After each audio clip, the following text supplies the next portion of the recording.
एक ग्वाला रोज गायों को चराने गांव से बाहर जंगल में जाता था। जंगल में एक संत का आश्रम था। वहां संत रोज तप, ध्यान, मंत्र जाप करते थे।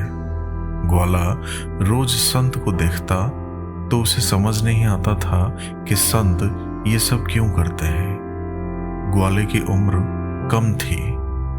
संत के इन कर्मों को समझने के लिए वो आश्रम में पहुंचा और संत से पूछा कि महाराज, आप रोज ये सब क्या करते हैं? संत ने बताया कि मैं भगवान को पाने के लिए भक्ति करता हूँ। रोज पूजा पाठ, तप, ध्यान और मंत्र जाप करने से भगवान के दर्शन हो सकते हैं। संत की ये बात सुनकर ग्वाले ने सोचा कि मुझे भी भगवान के दर्शन करना चाहिए। ये सोचकर ग्वाला आश्रम से निकलकर एक सुनसान जगह पर पेड़ के नीचे एक पैर पर खड़े होकर तप करने लगा। कुछ देर बाद उसने सांस लेना भी बंद कर दिया।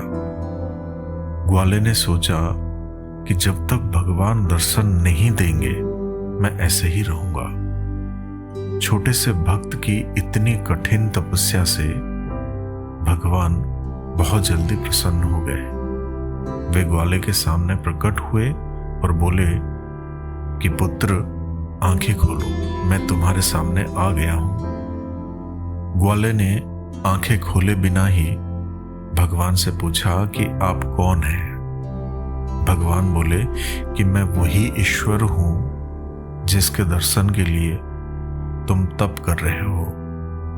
ये सुनकर ग्वाले ने आंखें खोल ली, लेकिन उसने ईश्वर को कभी देखा नहीं था। वो सोचने लगा कि क्या ये सच में भगवान है?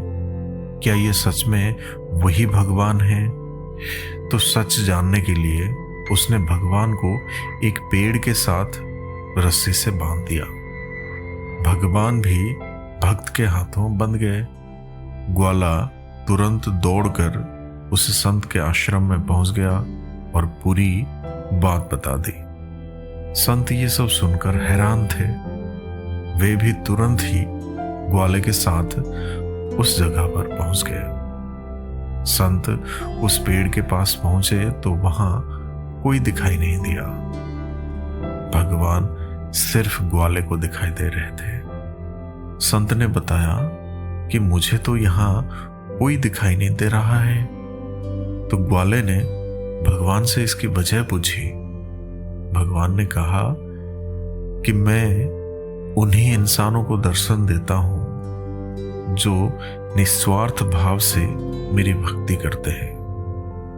जिन लोगों के मन में कपट, स्वार्थ, लालच होता है, उन्हें मैं दिखाई नहीं देता। साथियों, ये छोटी सी कहानी से हमें ये सीखने को मिलती है कि जो लोग भगवान की भक्ति निजी स्वार्थ की वजह से करते हैं, उन्हें भगवान की कृपा नहीं मिल पाती है। निस्वार्थ भाव से की गई भक्ति ही सफल होती है।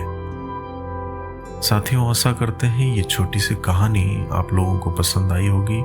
कहानी पसंद आई हो तो वीडियो को लाइक करें और अपने दोस्तों के साथ शेयर करें। हमारे चैनल को सब्सक्राइब करना ना भूलें। तो फिर मिलेंगे साथियों अगले कहानी के साथ। तब तक के लिए अपना ख्याल रखना और हमेशा हंसते मुस्कुराते हुए रहना।